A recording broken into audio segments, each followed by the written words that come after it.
खरं तर या प्रदर्शनाचं नाव आहे वस्त्रहरण आणि आपल्याला मच्छिंद्र कांबळींचं नाटक वस्त्रहरण चांगल्या पद्धतीनं आठवत असेल.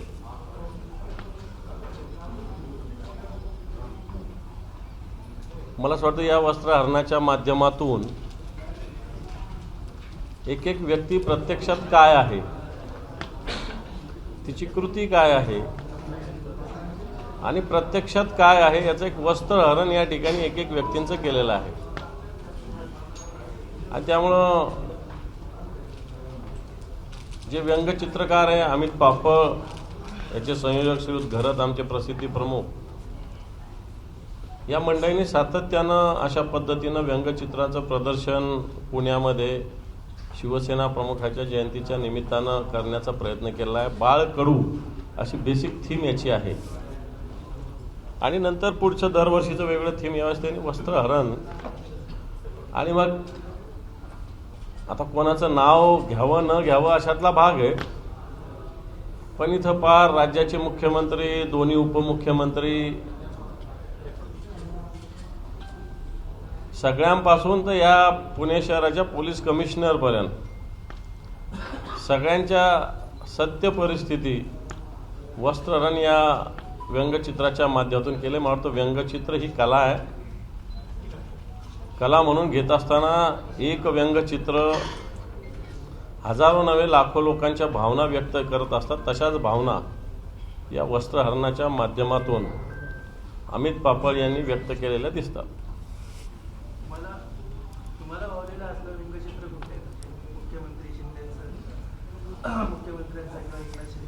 हे पाय, याला व्यंगचित्र म्हणून घ्यावं. कोणत्या व्यक्तीचं प्रेम किंवा द्वेष असं घेण्याची आवश्यकता नाही असं मला वाटतं.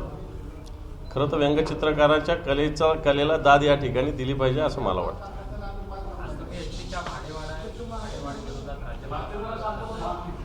माहिती अशी मिळाली आहे की एसटी मधले जे वाहनं आहेत 80% वाहनं अशी जी 8 वर्षाच्या वरची आहेत, म्हणजे मुदत बाह्य आहेत, त्याच्यामुळे एसटीचे वारंवार अपघात सुद्धा या घडलेले आपण पाहिलेले आहेत. जे सगळ्या जुन्या बसेस आहेत त्या सध्या रस्त्यांवरती धावतात. एकीकडे भाडेवाढ केली जाते, पण चांगल्या बसेस आहेत त्या सुद्धा दिल्या जातात. 2 महिन्यापूर्वी एसटीच्या उपाध्यक्षांनी एसटी प्रॉफिटमध्ये असल्याचं जाहीर केलं होतं. प्रॉफिटमध्ये जाहीर केल्यानंतर 1310 खाजगी बसेस घेण्याचा निर्णय एसटी महामंडळाने घेतला होता.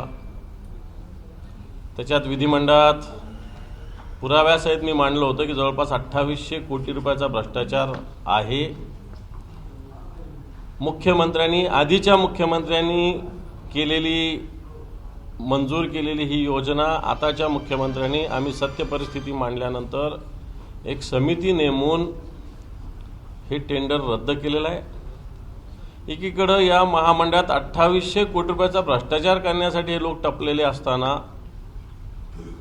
मग 15% भाडेवाढ का, हा आमचा प्रश्न आहे. एसटीच्या कर्मचाऱ्यांना पगार नीट नाही आहे, ड्रायव्हर्स असतील, कंडक्टर्स असतील, एसटीची नीटनेटकी सुविधा नाही आहे, स्वच्छता नाही आहे.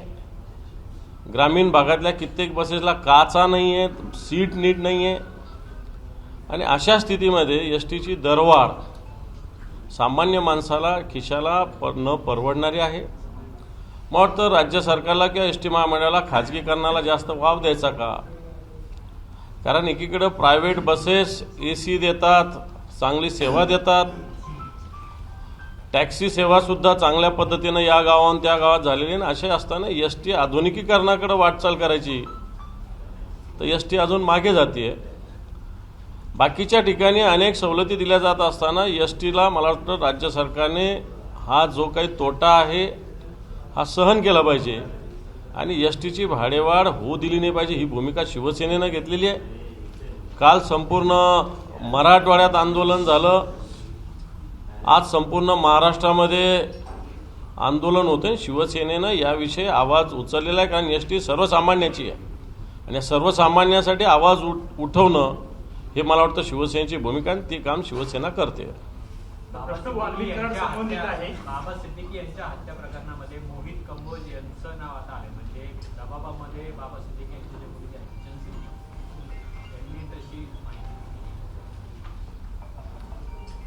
मी माहिती घेईल, परंतु मी झिशान सिद्दीकींना एक दिवस भेटलो होतो आणि त्यांनी मला स्वतः बाबा सिद्दीकींचे जे चिरंजीव आहेत, आमदार आहेत, त्यांनी असं सांगितलं होतं की जे काही सरकार करतंय, तपास यंत्रणा करते आणि मीडियावर दाखवतंय, हे सगळं असत्य, तपास चुकीच्या दिशेनं जातोय, अशा पद्धतीनं भूमिका झिशान सिद्दीकी यांनी 1-2 महिन्यापूर्वी माझी ज्यावेळेस भेट झाली होती त्यावेळेस व्यक्त केली होती. आणि आता तुम्ही नवीन सांगताय, मी कोणावर आरोप करणार नाही, परंतु असं कोणाकडे जर बोट जात असेल तर मला वाटतं सरकारने याच्यामध्ये पुन्हा एकदा नव्यानं तपास करण्याची आवश्यकता आहे. प्रश्न संदर्भातला आहे. 4,500 पानाचं आरोपपत्र दाखल केले. त्यात जवळपास 6 पानाचं जे आहे ते झिशान सिद्दीकीचं स्टेटमेंट आहे. त्यात त्यांनी क्लिअर लिहिले की हत्येच्या दिवशी एका बिल्डरचा देखील फोन आला होता. बाबा डायरी लिहित होते. त्या डायरीत त्यांनी उल्लेख केला की मोहित कांबोजच्या फोनमध्ये असं सांगण्यात आलं होतं की एका बिल्डरला तुमच्याकडे घेऊन येतोय या सगळ्या सेटलमेंटसाठी. आणि त्याच दिवशी मुंबईत एका बड्या नेत्याचा देखील फोन आला होता, असं ती स्टेटमेंट आहे. विरोधी पक्षनेते म्हणून तुम्ही यावर काय सरकारकडे मागणी करा? जर अशा प्रकारची सत्यता असेल तर तो बिल्डर कोण होता, तो राजकीय नेता कोण होता, त्या राजकीय नेत्याने कशासाठी फोन केला होता, तो बिल्डर कशासाठी येणार होता, याचा तपास करणं हे पोलीस यंत्रणेचं काम आहे. जर अशा पद्धतीनं आरोपपत्रामध्ये उल्लेख असेल, असं स्टेटमेंट असेल झिशान सिद्दीकी यांचं, तर झिशान सिद्दीकी हे त्यांच्यासोबत होते, त्यांचे चिरंजीव आहेत, सगळ्यात जवळचे आहेत. त्यामुळं त्यांचं जे स्टेटमेंट आहे याला फार महत्त्व आहे आणि त्या स्टेटमेंटच्या आधारे सुद्धा राज्य सरकारने तपास केला पाहिजे. मात्र याच्यामध्ये झिशान सिद्दीकीने असं म्हटलंय की अनिल परब जे आहेत ते संत ज्ञानेश्वर नगरमध्ये एसआरए प्रकल्पामध्ये स्वतंत्र बिल्डर आणण्याचा प्रयत्न करत होते. त्यात अनिल परबांचं सुद्धा नाव लिहिलेलं आहे आणि त्यांनी एका स्थानिक नेत्याचं नाव लिहिलंय की स्थानिक नेत्यांचा शेवटच्या दिवशी फोन आलेला होता. अनिल परबांचा या प्रकरणाशी संबंध नक्की काय आहे, तुम्हाला याची काही सगळी माहिती आहे? हे पाहते, एका भागात राहणारे लोक आहेत, बाकी काही स्थानिक राजकीय स्थिती असेल, परंतु मला असं वाटतं व्यावसायिक आहे नाही हे मला माहिती नाही, परंतु राजकीय निश्चित एकमेकांचं काही ना काही एकेका भागात वेगळ्या पक्षाचं काम करत असताना असू शकतात विषय, परंतु अशा प्रकरणात कोणाचं नाव आहे असं मला तरी म्हणणं योग्य वाटणार नाही. याच्यासाठी पोलिसांनी तपास केला पाहिजे. प्रश्न धनंजय मुंडे संदर्भातला आहे. इतके सारे वाल्मिक कराड आणि धनंजय मुंडेशी संबंध असल्याचे इतके सारे पुरावे समोर आले. ऑफिस ऑफ प्रॉफिटचा मुद्दा आहे, त्याच्या अनेक धनंजय मुंडे आणि वाल्मिक कराड यांचे डॉक्युमेंट्स एकत्र आहे. असं असतानाही अजूनही राज्य सरकारमध्ये काही मंत्री म्हणता येतात की अजून पुरावे नाहीयेत, त्यामुळे आम्ही राजीनामा देऊ शकत नाही. काय वाटतं मला याच्याविषयी? अजून काय धनंजय मुंडे यांचं सगळं कामकाज मंत्रिपदाच्या काळातलं वाल्मिक कराडच सांभाळत होते. वाल्मिक कराड त्यांच्या सावलीसारखे त्यांचा उजवा हात म्हणून काम करणारे आहेत. अनेक मालमत्ता दोघांच्या संयुक्तरित्या आहेत. मी तर म्हणेल जी घटना मस्साजोगची घडली 9 डिसेंबरला, त्याच्यानंतर वाल्मिक कराड जेवढ्या दिवस फरार होते त्यांनी याच कामात लक्ष दिलं. बऱ्याच मालमत्ता त्या भागातल्या नव्हे तर महाराष्ट्रातल्या वेगवेगळ्या नावावर ट्रान्सफर करण्यात आल्या आणि म्हणून देशमुखांच्या कुटुंबियांनी तपासाविषयी प्रश्नचिन्ह व्यक्त केलेलं आहे. वाल्मिक कराडांचा तर प्रत्यक्ष संबंध दिसतो आणि वाल्मिक कराड आणि धनंजय मुंडेचा तर प्रत्यक्ष संबंध आहेच आहे. आणि असं असताना आम्ही मागच्या 1.5-2 महिन्यांनी धनंजय मुंडेंचा राजीनामा दिला पाहिजे. धनंजय मुंडे ही भूमिका घेतोय.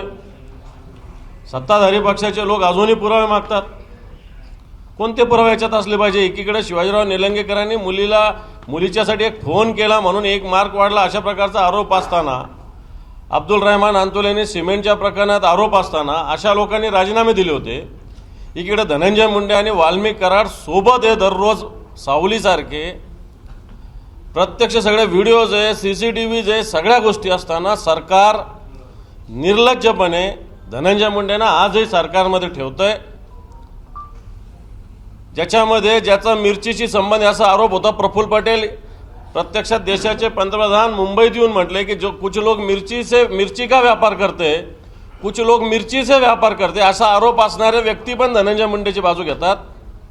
वाटते राज्य सरकार, मग भले राज्य सरकार देवेंद्रजी फडणवीस असतील, अजितदादा असतील, यांनी नैतिकदृष्ट्या ताबडतोब धनंजय मुंडेंचा राजीनामा घेतला पाहिजे.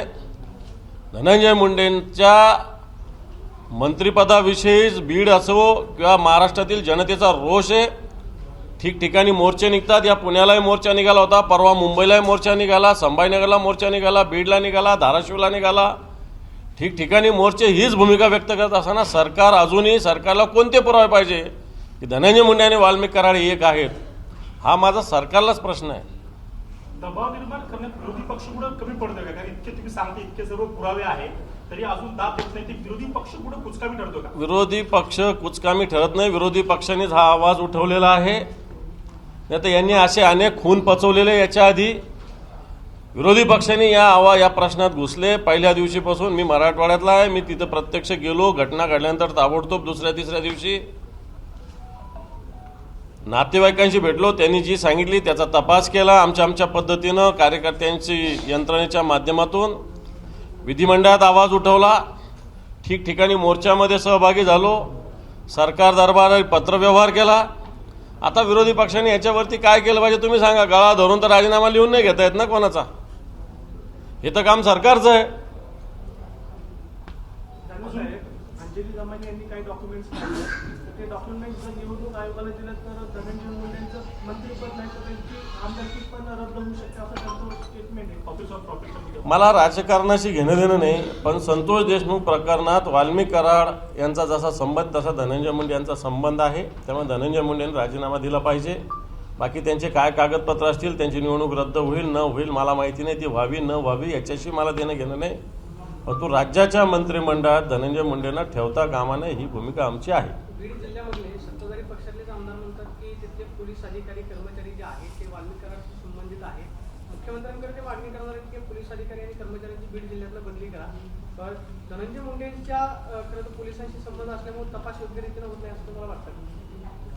हे पहा, बीड जिल्ह्याची पोलीस यंत्रणा असून नसल्यासारखी आहे.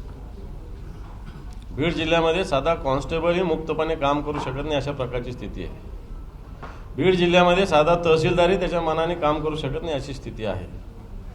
आता पुन्हा बीड बदनाम करतात असं म्हटलं जाईल, परंतु ही सत्यता आहे. आणि म्हणून बीड जिल्ह्यातल्या अधिकाऱ्यांना सुद्धा कोणत्याही प्रकारे मुक्त हस्त काम करण्याचं अधिकार नाही. नाहीतर यांच्यावर सुद्धा दादागिरी केली जाते, यांना सुद्धा मारहाण केली जाते, यांना सुद्धा वेगवेगळ्या पद्धतीनं ब्लॅकमेलिंग केलं जातं. आणि म्हणून अधिकारी सुद्धा तिथं काम करायला तयार नाही. आणि म्हणून यांचेच बगलबच्चे बरेचसे तिथं काम करतात आणि मग ते जसं म्हणतील तसं ते वागतात. हे तू स्पष्ट झालेलं आहे. देशमुखांची हत्या ज्या लोकांनी केली त्यांच्याबरोबर पोलीस बसले उठले, सगळं हॉटेलमध्ये चित्र तुमच्या समोर आहे. पोलीस स्टेशनमध्ये 4 तास गुन्हा नोंद नाही झाला, हे सगळं समोर आहे. नंतरही तपास यंत्रणेमध्ये पोलिसांनी त्या संतोष देशमुखच्या भावाला धमक्या दिल्या, हे सगळं समोर आहे. अधिकारी त्यातले अर्धे त्यांच्याशी संबंधित, हे सगळं समोर आहे. याचाच अर्थ सरकार हे तपासाचं नाटक करतं का? याचाच अर्थ सरकारला धनंजय मुंडेंना पाठीशी घालायचं आहे का? याचाच अर्थ या खुनाशी सरकारला काही घेणं देणं नाही अशा प्रकारची स्थिती आहे.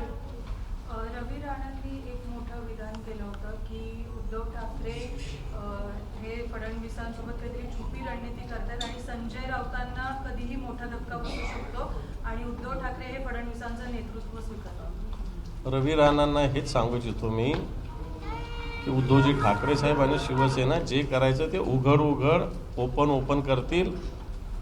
तुमच्यासारखं गुपचूप एका दाराने एका पक्षाचं राहायचं, आपली पत्नी दुसऱ्या पक्षात, आपण वेगळ्या पक्षात, भाजपकडून मंत्रिपद मागायचं, असं गुप्त छुपं काम शिवसेना करत नाही. उद्धवजी ठाकरे साहेबांना ज्या दिवशी जे करायचं ते खुलं करतात आणि शिवसेना तसं खुल्या पद्धतीने करतात. असं छुप्या पद्धतीनं शिवसेना कधीच काही करणार नाही. कराडच्या नावावर पुण्यात आणि बाकीच्या शहरांमध्ये मोठ्या प्रमाणात मालमत्ता मिळून आली, पण त्या मालमत्तेची चौकशी केली जात नाहीये. सीआयडीच्या चौकशीत पण अनेक मालमत्ता जमिनी खरेदी केल्याचं पण समोर आलेलं आहे, पण त्या संदर्भात अजून पुढं काय होत नाही त्याबाबत. याच्यात ईडी काय करते हा माझा प्रश्न आहे. एखाद्या सर्वसामान्य माणसाला 50,000 लाखभर रुपये बँकेत भरायचे आणि काढायचे तर अडचण आहे. तुम्हालाही अडचण येत असतील. आणि एकीकडं वाल्मिक कराडांचे एवढे कोट्यवधी रुपयाचे व्यवहार आहेत. ईडी झोपलेली आहे का?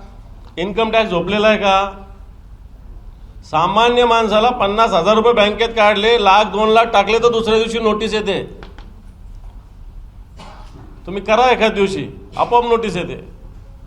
पण इथं कोट्यवधी रुपयाची मालमत्ता घेतली जाते, ठेवली जाते, तिला पैसा कुठून आला, काय आला, कोणी त्याला विचारत नाही. ही आपली आत्ताची लोकशाहीमधली स्थिती आहे. शिवसेनेकडून दावा केला जातो की अनेक खासदार जे आहेत ते आता त्यांच्या संपर्कात आहेत. तुम्हाला काही फोन आलाय का? संपर्क करण्याचा प्रयत्न केला त्यांच्याकडून? मला असं वाटतं अशा अफवा चालू असतात. स्वतःचं ज्या पक्षाला पालकमंत्री पदासाठी भारतीय जनता पार्टीच्या विरोधात आंदोलन करावं लागतं, ज्या पक्षाचे नेते थोडंसं काही झालं का गावाकडे निघून जातात, त्या पक्षाच्या नेतृत्वाने मला असं वाटतं आता शिवसेनेविषयी असं बोलण्याची आवश्यकता नाही, असं माझं मत आहे. पुण्यात देखील अशीच परिस्थिती आहे. यापूर्वी 5 माजी नगरसेवक सोडून गेले. काल देखील बैठकीत नाराजी नाट्य घडलेलं आहे. आज देखील माजी आमदार आज इथे उपस्थित दिसत नाही. काय नेमकं? कोण माझे आमदार?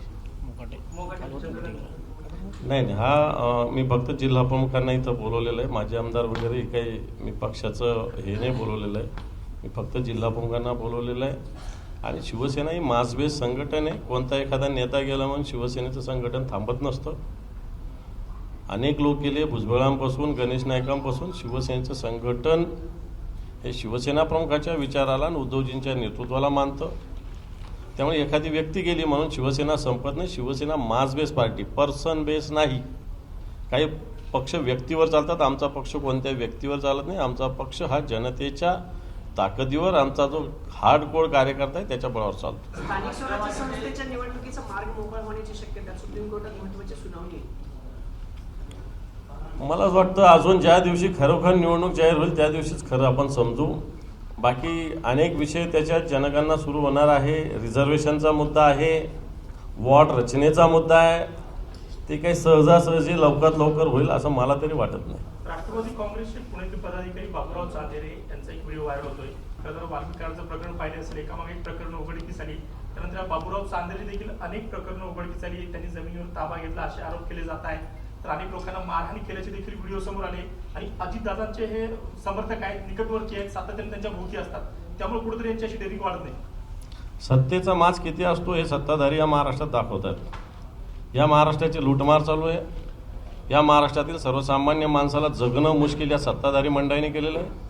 वाटेल तिथे जागा हडप करणं, वाटेल तिथे बिल्डरांना त्रास देणं, वाटेल तिथे सगळे धंदे करणं, अशा पद्धतीनं मला असं वाटतं गावगाव अशा पद्धतीनं वाल्मिक कराड आणि बाबूराव चांदेरे या सत्ताधारी पक्षाच्या सत्तेच्या माजाच्या बळावर तयार झाले. मला वाटतं पोलिसांनी अशी वृत्ती ठेचून काढली पाहिजे. राज्याची आर्थिक स्थिती आहे ती खालावते. म्हणजे राज्य 4थ्या क्रमांकावर होतं ते आता 6व्या क्रमांकावर गेले. आता हे आम्ही सांगितलं तर विरोधक आरोप करतात म्हटलं जाईल. राज्याच्या डोक्यावर 8 लाख कोटीचं कर्ज आहे. राज्याची आर्थिक स्थिती 6व्या क्रमांकावर गेलेली, 4थ्याच्या 6व्या क्रमांकावर गेलेली आहे. दावोसला ॲग्रीमेंट झाले, ते भारतातलेच लोकांचं ॲग्रीमेंट दावोसला जाऊन केलं गेलेलं आहे. आम्ही हे बोललो तर तुम्हाला आनंद होत नाही असं म्हटलं जातं. परंतु राज्य आज आर्थिक स्थितीची स्थिती जर बघितली तर राज्यावर 8 लाख कोटीचं कर्ज आजच्या घडीला आहे. कारण मागच्या काळामध्ये या राज्याची नुसतं ओरबाडण्याचं काम सरकारने केलेलं आहे. मला असं वाटतं आताचं सरकार किमान ही ओरबाडणूक जी आहे ती थांबवते आणि राज्य स्थिरस्थावर नेण्याचा प्रयत्न करते. राज्याच्या आर्थिक तिजोरीवरती भार पडलाय म्हणून एसटीची दरवाढ केली जाते का? इतर गोष्टींचे जे भाव वाढते त्याचं नक्की कारण काय? एसबीआयनं आवाज दिलेला आहे की 45,000 कोटींचं बोजा जो आहे तो लाडक्या बहिणीच्या योजनेवर पडलेला आहे. आणि जर सरकारी उधळपट्टी अशी सुरू राहिली तर अर्थ विभाग जो आहे तो राज्याच्या अडचणीमध्ये एसबीआयनं हे बघा, एसटी महामंडळ स्वतंत्र महामंडळ आहे. एसटी महामंडळातले वेगवेगळे 36 विभाग आहेत, त्यातले 20 विभाग हे फायद्यामध्ये. याचाच अर्थ उरलेले 36 विभाग हे फायद्यात येऊ शकतात. तर या योजनेचा आणि याचा कुठे संबंध लावण्याची आवश्यकता नाही. ही योजना राज्य सरकारची, एसटी महामंडळाला राज्य सरकार मदत करत असतं. वेगवेगळ्या सवलती एसटी महामंडळ जे देतं त्याचा परतावा राज्य सरकार देत असतं. त्यामुळे एसटी महामंडळातला गलथानपणा, एसटी महामंडळातील प्रशासनातील बेशिस्त, तिच्याकडे कोणाचं लक्ष नाही, या सगळ्या कारणामुळे एस टी ही तोट्यामध्ये आहे. आणि तसं पाहायला गेलं तर तोट्यात झालं तरी एस टी ही आपलं कल्याणकारी राज्य असल्यामुळं सेवा देणं राज्य सरकारचं काम आहे. जेवढा तोटा आहे तेवढा महामंडळाला फुलफिल करणे राज्य सरकारचं काम आहे. आणि हे आताच्या घडीला होत नाही, म्हणून ही सगळी परिस्थिती निर्माण झालेली आहे. मात्र गुलाबराव पाटील असं म्हणले की लालपरीची तुलना जी आहे ती लक्झरी बसची करायची असेल किंवा जर तशा सुविधा असतील तर मग थोडासा भार सहन केला पाहिजे. मला असं वाटतं राज्य सरकारने जाहीर करून टाकावं ना मग, की चला आम्ही लक्झरी सुरू करतो, आता या सगळ्या बस बंद करतो आणि महाग सर्व्हिस आपल्याला देतो. सांगावं राज्य सरकारमध्ये हिंमत असेल तर येऊन. एबीपी माझा, उघडा डोळे बघा नीट.